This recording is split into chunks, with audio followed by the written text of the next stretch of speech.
Hallo zusammen und herzlich willkommen zu einem weiteren Video. Heute geht es um Bremsen, und zwar Bremsen am M2. Einige von euch, die den Kanal schon ein wenig verfolgen, werden wissen, ich hatte ja bei dem M2 Competition mit der kleinen, mit der M-Sport-Bremse gestartet, hatte das Auto aber ursprünglich mit der großen Bremse geordert. Die wurde dann von BMW irgendwann nachgeliefert. Rückblickend, wie gesagt, war ich jetzt auf dem Streckeneinsatz, also sprich, wenn ich das Auto auf der Rennstrecke bewegt habe, über Trackdays, nicht ganz so zufrieden mit der Performance von der großen Bremse. Sie hat ein bisschen, ja, wie soll ich sagen, das Ganze etwas träger gemacht. Gerade beim Einlenken habe ich das gemerkt. Plus die Temperaturproblematik, die ich mittlerweile aber ganz gut im Griff habe. Nichtsdestotrotz habe ich jetzt hier ein, ja, ich kann jetzt nicht sagen Upgrade-Kit, sondern einfach ein Repair-Kit bestellt bei BMW. Und zwar nicht nur ein reines Repair-Kit, sondern tatsächlich auch zwei neue Bremsbacken, also beziehungsweise zwei neue Brake Calipers für die Vorderachse. Aus dem einfachen Grund, weil ich das relativ schnell wechseln möchte, und mit so einem Reparatursatz, den es von BMW gibt, war mir dann einfach ja, die Zeitspanne zu groß, die ich jetzt brauchen würde, um eben den Bremssattel wieder aufzuarbeiten, den Original. Das heißt, das Fahrzeug müsste relativ lange stehen. Das heißt, die Bremsleitungen wären relativ lange ohne Bremsflüssigkeit. Ich kann das Fahrzeug dann nicht bewegen und so weiter. Ist für mich jetzt nicht ideal. Deswegen habe ich mich eben entschieden, zwei komplett neue Brake Calipers für die Vorderachse zu holen. Und die Originalen, die werde ich dann einfach in Ruhe, das zeige ich dann auch separat, eben entsprechend überholen. Was ist dabei bei so einem Überholkit? Es sind natürlich kleine Anbauteile dabei von den Brake Calipers. Es sind hier Entlüftungsventile mit dabei. Hier drin müssten sich eigentlich auch solche, ich mache das mal kurz auf.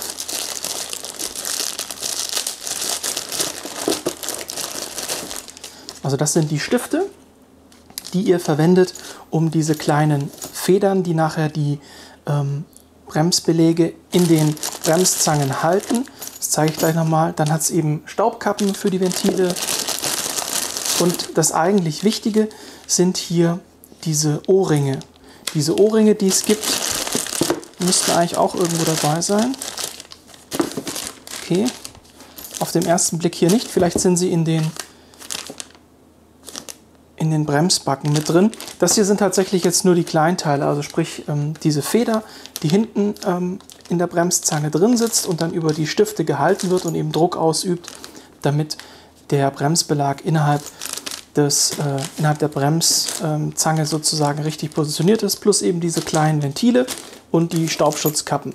Ich hatte aber eigentlich auch dazu bestellt diese kleinen Dichtringe, die im Bremszylinder um den einzelnen Bremskolben herum sitzen. Ich zeige euch jetzt mal so eine Bremsbacke, dann kann man das leicht erklären.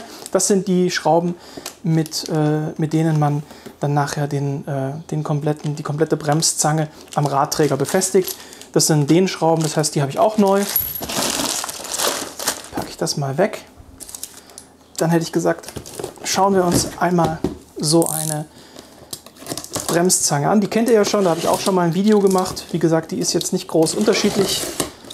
Preislich sind die tatsächlich, ja, also ich finde eigentlich relativ günstig im Vergleich zu dem gesamten Kit. Bedeutet, wenn man jetzt kein komplettes Kit kauft, sondern die Einzelteile, hatte ich zumindest den Eindruck, könnte man günstiger unterwegs sein, als wenn man das komplette Kit bestellt. Problem ist natürlich, wenn man die Teile jetzt einzeln kauft, fehlt euch die Kodierung fürs ABS. Das heißt, da weiß ich jetzt nicht, was die kosten würde. Das ist dann bei dem Kit ja schon mit dabei. Okay. Hier ist auch nochmal Hardware mit drin. Auch nochmal eben diese Feder. Die sieht hier allerdings anders aus. Da bin ich jetzt auch irritiert, ob ich da überhaupt die richtigen bestellt habe. Die anderen. Das muss ich dann nochmal gucken.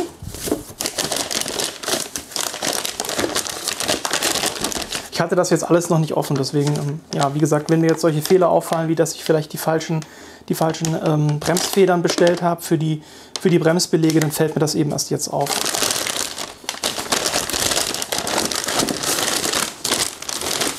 Das ist aber das wichtigste Teil oder mit eines der wichtigsten Teile. Die gibt es ja links und rechts. Das sieht richtig aus.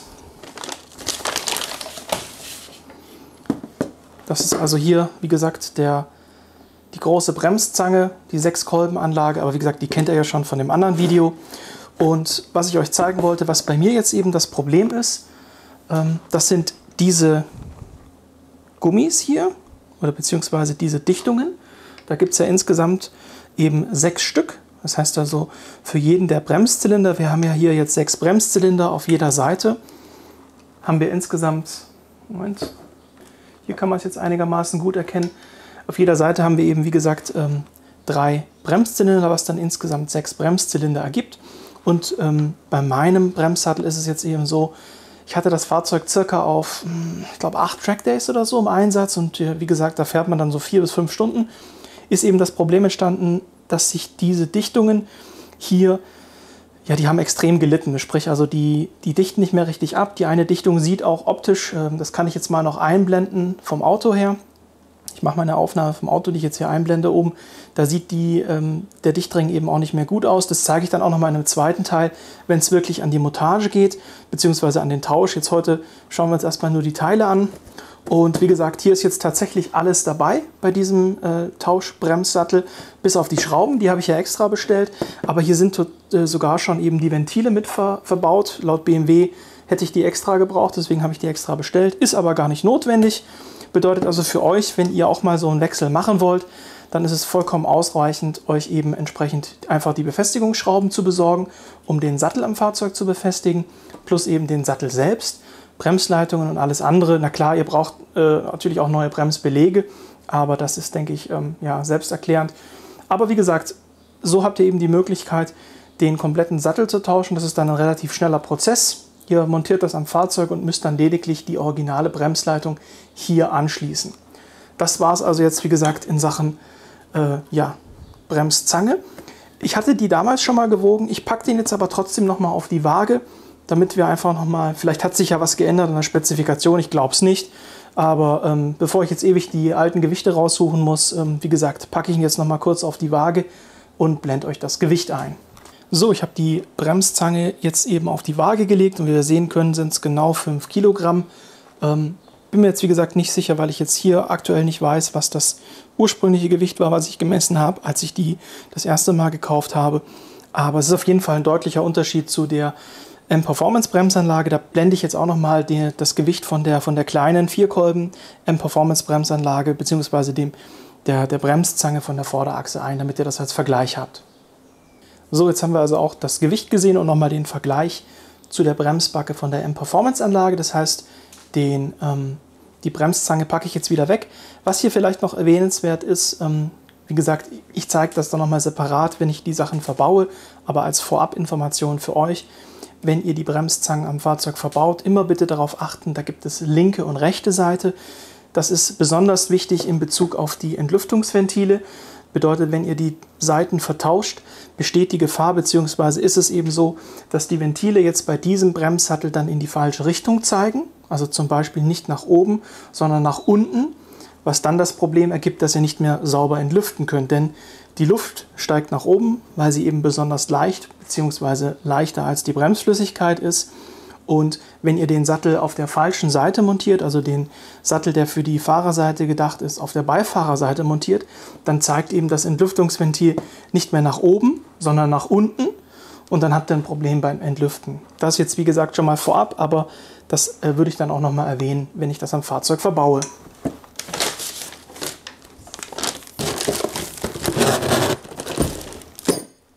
So, das habe ich jetzt erst noch mal weggepackt. Was aber jetzt spannend ist, ist tatsächlich die Geschichte mit mit diesen Spannfedern für die Bremsbeläge.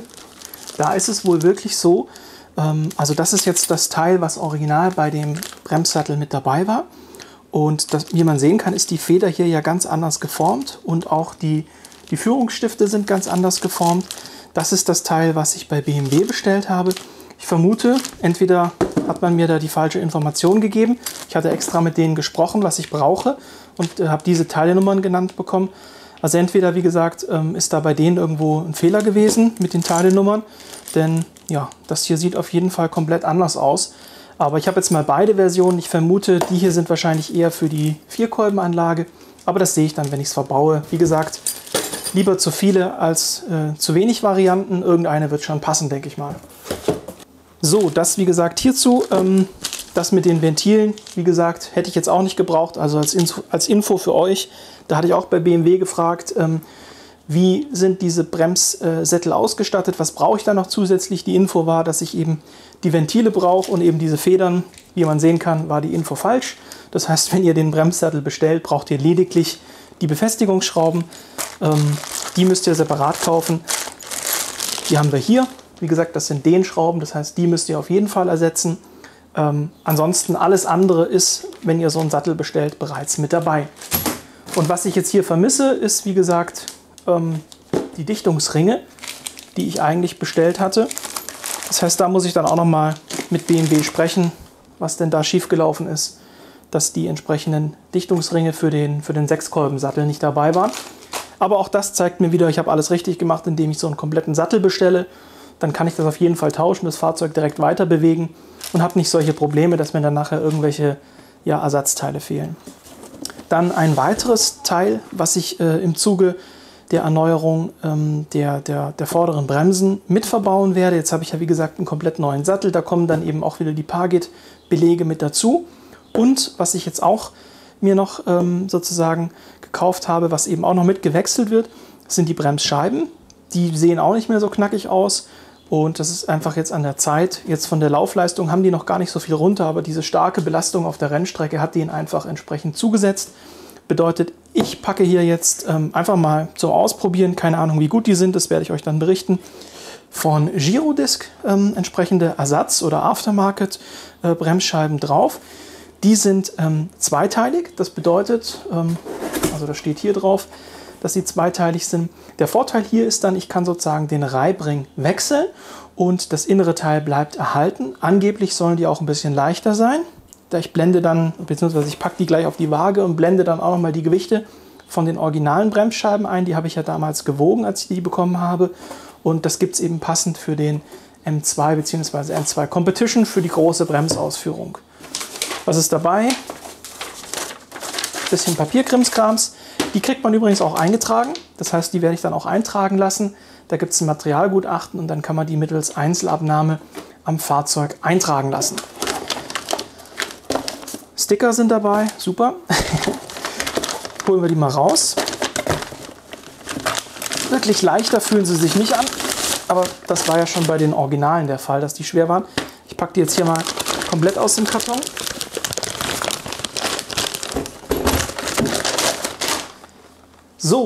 So sieht das Ding aus. Ich hole es auch gleich nochmal aus der Folie raus. Wie gesagt, die sind schwer wie Bolle, aber das waren die Originalen auch. Angeblich sollen sie leichter sein. Ist jetzt einfach zu lange her, als dass ich das vom Gefühl her beurteilen könnte. Interessant ist, wie gesagt, dass sie zweiteilig sind.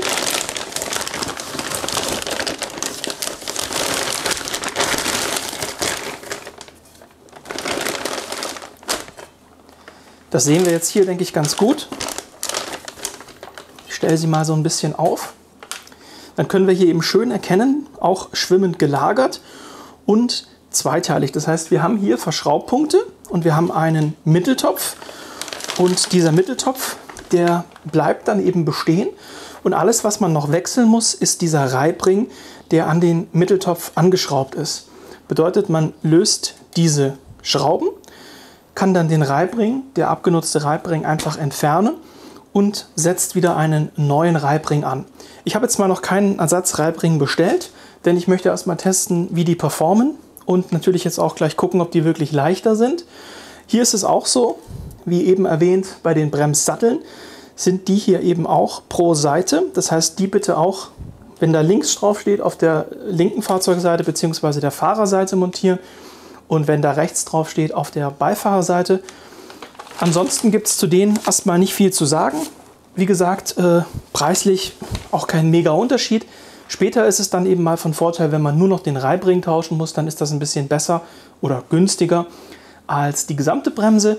Zudem ist das hier schön eloxiert. Im Idealfall bleibt das einigermaßen hübsch. Das wird sich dann aber auch zeigen. Ja, und jetzt hätte ich gesagt, packen wir das ganze Ding mal auf die Waage und schauen, wie viel leichter laut Hersteller das nachher wirklich ist. Es ist also wirklich so, die Bremsscheibe ist tatsächlich ein wenig leichter als die originale Bremsscheibe von der M-Performance Bremse. Die originale Bremsscheibe von der M-Performance Bremse hatte 14,75. Jetzt muss ich noch mal ganz kurz gucken. Ich habe das parallel. Ich habe mir die Gewichte damals notiert. Die M-Performance Bremsscheibe hatte damals 14,15 Kilogramm und die Girodisc Bremsscheibe hat jetzt 13,59 Kilogramm. Das heißt, ja, auf dem Papier ist diese Bremsscheibe von Girodisc tatsächlich leichter. Ne? Also das heißt, wir haben jetzt hier eine Ersparnis von satten 20 Gramm. Aber ganz ehrlich, damit zu werben, ist schon ein bisschen frech. Also 20 Gramm, das merkt man nicht mal. Ne? Das ist, ja, also gut. Haben wir das auch geklärt. Es ist ein reines Marketingversprechen. Die sind überhaupt nicht leichter. Die 20 Gramm, das ist echt geschenkt. Ich hatte übrigens auch noch mal geschaut, der Bremssattel von der M-Sport-Bremsanlage, der ist im Original 3,75 Kilo, zu den eben 5 Kilo von dem M-Performance-Bremssattel. Das heißt, ja, durch die 20 Gramm weniger, die jetzt diese Girodisc hat, komme ich da nicht irgendwo in eine Region, wo ich sagen würde, da habe ich wieder ein bisschen Gewicht sozusagen verloren. Denn ursprünglich war die Idee, dass ich vielleicht mit diesen anderen Bremsscheiben hier wieder ein bisschen von dem starken Gewicht runterkommen kann. Oder sage ich mal von diesem Mehrgewicht, was durch die M-Performance Bremsanlage ins Auto gekommen ist, dass ich da wieder ein bisschen von wegkomme. Das ist jetzt leider nicht der Fall. Das heißt also auch für euch zur Information, wenn ihr mit den Originalscheiben zufrieden seid und das für euch jetzt auch kein Argument ist, dass ihr eben nur den Reibring tauschen könnt, dann bleibt einfach bei den Originalbremsscheiben. Da macht ihr einen Wechsel aus meiner Sicht jetzt rein vom Gewicht erstmal. Wie gesagt, zur Performance kann ich jetzt noch nichts sagen. Kann sein, dass ich dann später irgendwann mal, wenn ich die gefahren bin, sage, die Performance ist so viel besser. Nehmt auf jeden Fall die, oder die Wartbarkeit ist besser, weil die nicht mehr gelocht ist, sondern nur geschlitzt. Ja, denn bei der originalen gelochten ist es schon auch immer ein bisschen nervig. Fängt dann relativ schnell an zu quietschen, weil sich die Löcher zusetzen. Das kann ich jetzt alles noch nicht beurteilen, aber rein aus dem Aspekt Preis und eben Gewicht gibt sich das zur originalen Bremsscheibe nicht viel. So, das ist jetzt mehr oder weniger erstmal alles, was ich im ersten Teil berichten wollte. Wie gesagt, ihr habt jetzt einen Überblick bekommen über die Teile, die ich bestellt habe, sprich die Bremssättel und die neuen Bremsscheiben. Bremsscheiben, wie gesagt, das sind halt echt das sind wirkliche Oschis. Die Dinger sind furchtbar schwer und ja, wie eben erwähnt, nicht wirklich leichter als die Originalen. Das heißt, das ist kein Argument. Wie gesagt, vielleicht sind sie von der Temperaturbeständigkeit besser, aber das muss ich dann erst noch rausfahren. Optisch gefallen sie mir auf jeden Fall sehr gut. Ich finde das immer schön, wenn das am Fahrzeug länger gut aussieht, denn bei den Originalen ist es halt leider auch so, dass dann da eben so ein bisschen Korrosion ansetzt. Ich hoffe mal, dass durch diesen elixierten Mitteltopf oder durch diesen elixierten Topf, der hier an der Radnabe fixiert wird, dass das dadurch länger schön aussieht, aber auch das wird sich dann eben erst später zeigen. Wie gesagt, das war es jetzt mit den Informationen im ersten Teil. Es gibt dann den nächsten zweiten Teil, wo ich die ganzen Teile am Auto verbaue. Da zeige ich euch dann, wie ich mir das vorgestellt habe. Im Idealfall klappt das auch so, wie ich das wollte, dass ich das relativ schnell alles tauschen kann und das Auto dann gleich wieder fahrbereit ist. Da warte ich allerdings noch. Ich habe mir so eine mobile Hebebühne bestellt und das werde ich dann, oder bei dem Versuch, eben die Bremsen an der Vorderachse zu wechseln, werde ich die mobile Hebebühne dann das erste Mal einsetzen. Da werde ich dann auch ein bisschen was dazu sagen, ob ich das weiterempfehlen kann, diese mobile Hebebühne, die ich da gefunden habe, oder ob die nix ist. Wichtig für mich war eben, dass die portabel ist, da ich ja eine Mietgarage jetzt habe, wo ich die Sachen mache. Und da kann ich jetzt nichts fest verschrauben oder verankern. Zudem möchte ich es ja auch transportieren können. Aber wie gesagt, das kommt dann alles im zweiten Teil. Insofern, das war's mit den Informationen für dieses Video. Ich hoffe, es war was Hilfreiches für euch dabei. Ich blende jetzt nochmal als Information für euch die ganzen Teile und Gewichte ein. Also sowohl M-Sport-Bremsanlage als auch M-Performance-Gewichte und eben auch hier die Girodisc-Gewichte. Und ja, hoffe, ihr seid auch dann beim zweiten Teil wieder mit dabei, wenn es wirklich an die Montage am Fahrzeug geht. Bis dahin, euch eine gute Zeit und ciao.